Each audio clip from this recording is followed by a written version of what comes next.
بقى بتوع القهوه المستورده بتوع ايجيبت اللي بيحبوا القهوه مره وفيها مزازه كده، خد التوليفه ديت مني وعلى ضمانتي. 75 جرام من البن البرازيلي هيديك كريمه عاليه جدا في قلب الخلطه.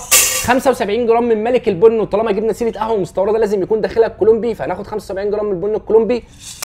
50 جرام من البن الهند الارابيكا اللي هيديك طعم الشوكولاته وريحه الفروت في قلب القهوه. 50 جرام من البن الهندراسي اللي بيديك مزازه كده مع الكولومبي، بيعمل ميكس رهيب. وهتحوجها ب 15 جرام من الحبان، لان عاده القهوه المستورده بقى تحويجتها عاليه شويه. شويه ورد وشويه قرنفل، وده تاتش مصري بصراحه بيخلوا ريحه القهوه حلوه. من جوز الطيب، ودي اختياري مش اجباري، بس بصراحه بتدي طعم القهوه المحوجه كويس. اوكي ده مش جينسنج، هيديك طاقه وباور، حطه في قلب الخلطه هيظبط معاك الكلام ويديك طاقه وباور. قلب خلطتك الجميله ديت وانزل بيها في مطحنتك، بس قبل ما تنزل بيها في مطحنتك ما تنساش تعمل له الفولو، عشان لو انت بتحب القهوه كده كده هتحتاجني.